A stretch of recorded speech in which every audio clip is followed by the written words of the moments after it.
Hari ini tapping video apa, Mas? Bentar. Kemarin kan kita udah share saham-saham under value. Udah juga saham-saham yang di buyback. Terus yang terbaru ada saham yang akan bagi dividen di bulan Maret. Nah, video kali ini kita akan membahas ya orang atau institusi yang menambah porsi kepemilikan di suatu perusahaan. Siapa saja dan masuk ke saham apa saja, kita akan ulas di video kali ini.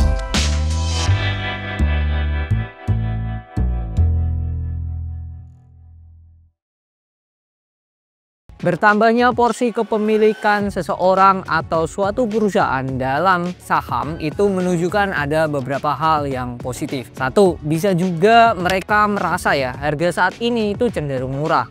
Atau yang kedua, bisa juga mereka melihat kinerjanya ke depannya itu punya prospek yang menarik. That's why mereka menambah porsi kepemilikan. Yang pertama, Nippon Indosari Corporindo Tbk, kode sahamnya ROTI. Mungkin produk dari perusahaan ini sudah tidak asing buat kalian ya, dimana punya brand yang sangat terkenal yaitu Sari Roti. Mulai dari Sari Roti Roti Tawar, Sari Roti Sobek, lalu Sari Roti Sandwich, Sari Roti Dorayaki, dan lain-lain. Intinya brand dari perusahaan ini adalah Sari Roti. Roti ini listing pada 28 Juni 2010 dengan harga awal di 1.275 per lembarnya. Laba tahunan pada 2023 Sari Roti itu ada di 333 miliar. Sedangkan perusahaan pada kuartal ketiga 2024 labanya capai 249 miliar. Jadi Q4-nya butuh 84 miliar untuk menyamai laba di tahun 2023. Kalau menurut saya pribadi, nantinya laba 2024 minimal perusahaan itu bisa capai 349 miliar. Jika hal itu terjadi, berarti labanya itu naik 4,9% dibandingkan dengan tahun lalu. Ini kondisi paling konservatif atau kondisi paling rendah menurut saya ya, melihat kinerja dari kuartal 4 di tahun-tahun sebelumnya. Sisi positif dari Roti, sejak mereka IPO itu mereka rajin bagi dividen. Siapa yang masuk lagi ke Roti? Sebelum menjawab itu, kalau kita melihat ya, harga saham Roti 3 bulan terakhir itu mengalami penurunan 5%.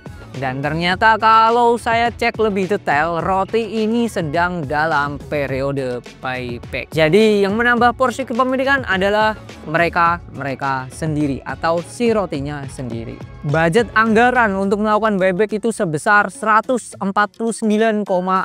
miliar rupiah. Dalam prospektus buybacknya mereka menjelaskan ya, di mana maksimal harga beli untuk buyback itu ada di 1.700 per lembarnya, atau maksimal 88 juta lembar. Berarti kalau kita pakai asumsi ya, manajemen aja melihat harga 1.700 itu masih layak untuk mereka buyback. Sedangkan nyatanya kondisi sekarang harganya itu di 925 per lembarnya, atau terdiskon dari harga maksimal pembelian buyback itu 45%.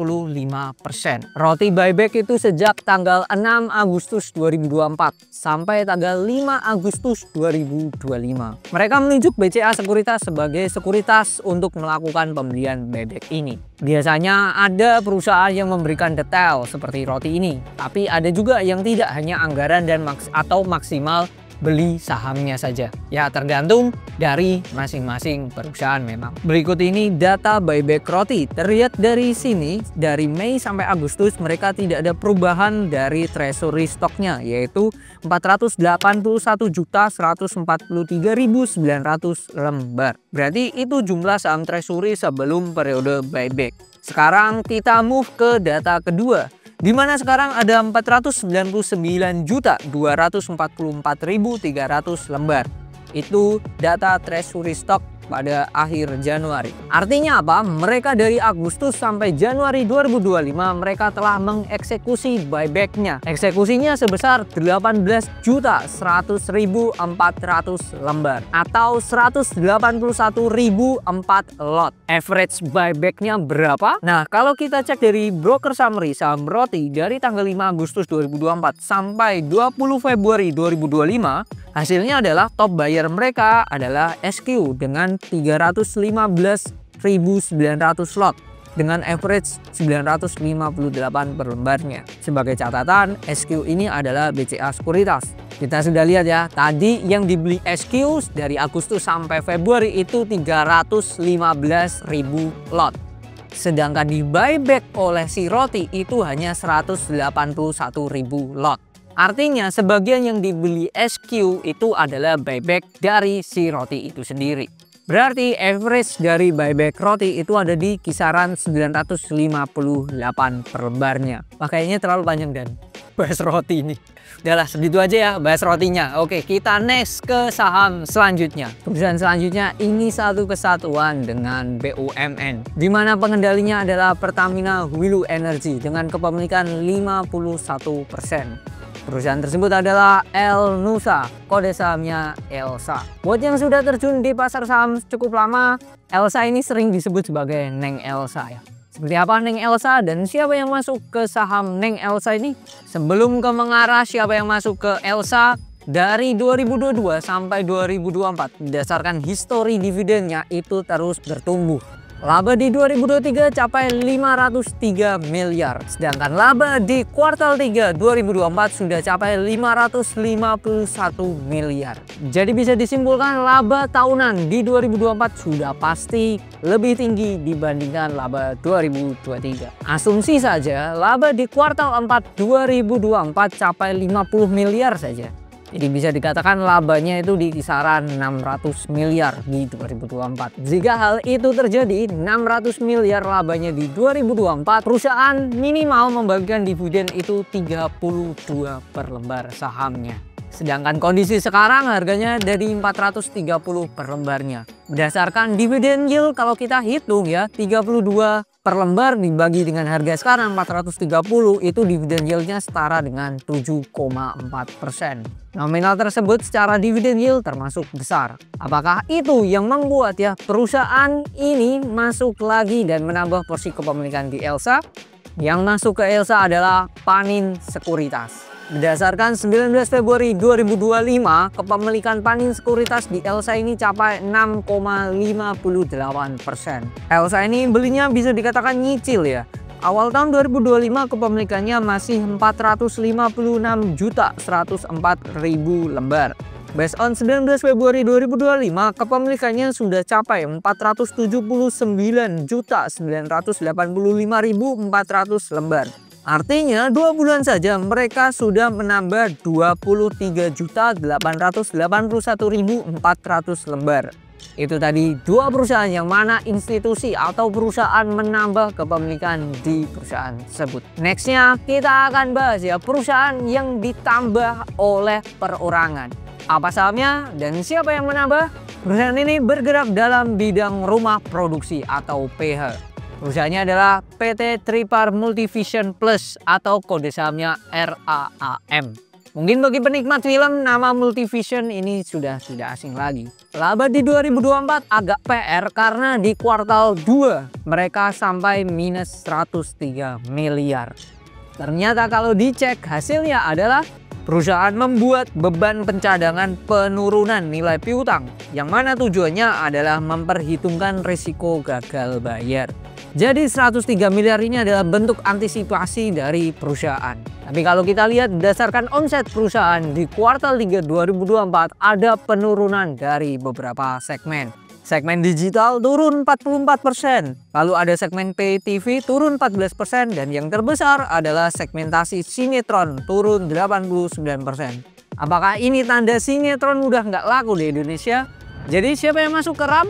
Yang masuk adalah RAM Punjabi, komisaris sekaligus pengendali dari perusahaan. Awal tahun 2025 kepemilikannya masih 70,34%.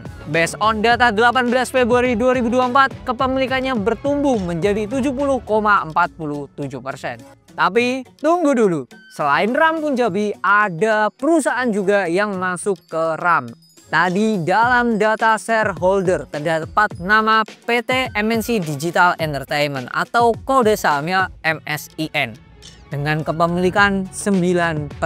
Nah ini ada info nih buat yang nggak update nih. Mesin ini masuk ke RAM dari mana dan sejak kapan? Jadi RAM ini habis melakukan penambahan modal tanpa memberikan hak memesan efek terlebih dahulu pada tanggal 23 September 2024. dengan menerbitkan sebanyak 619.420.000 dengan harga pelaksanaan 500 per lembarnya, yang mana seluruhnya diambil bagian oleh PT MNC Digital Entertainment Tbk.